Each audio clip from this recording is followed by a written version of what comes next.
Something unusual is happening at the pumps.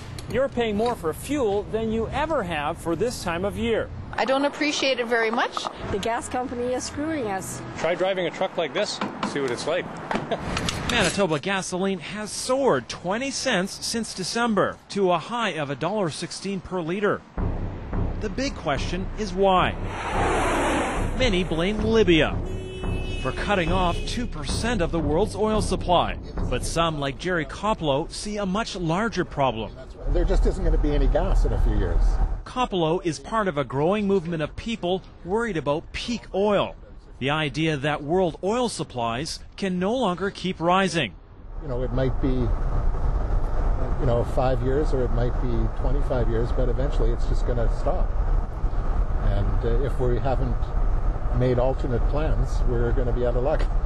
Peak oil is inevitable because oil supplies are always depleting. And the new oil discoveries out there are getting ever more costly to pump. The world's never going to run out of oil in some geological sense. What we are running out of is the oil that we can afford to burn. That could be a gigantic problem because everything from goods to groceries comes to us on petroleum energy. Well, if there's no fuel, there's no trucks. How is that stuff going to get here? It's just not going to get here. People fear peak oil could spark everything from a coming economic headache to societal ruin. So if we haven't grown the food locally, stored it locally, people are going to starve. Others are far more optimistic.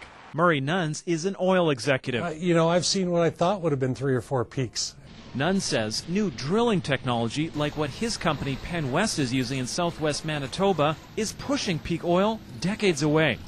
I think it does drive us to a point sometime over the next 20, 30 years where some difficulties arise. But I think what you'll see is a rather gradual shift rather than a crisis point.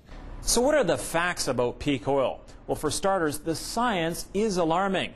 A landmark global study by the International Energy Agency shows that the vast majority of today's oil fields are past their peak and depleting rapidly at 5% a year.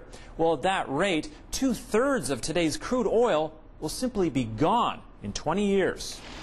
As a consequence, this veteran geoscientist says peak oil is close. By 2015, at that point, no amount of investment will allow the world to grow oil supply. Many have faith society will find technological solutions, not Koplow. I don't think it's going to happen fast enough. We think that somebody's minding the store, but there actually isn't anybody minding the store. Mikhailo Prastupa, CBC News, Winnipeg.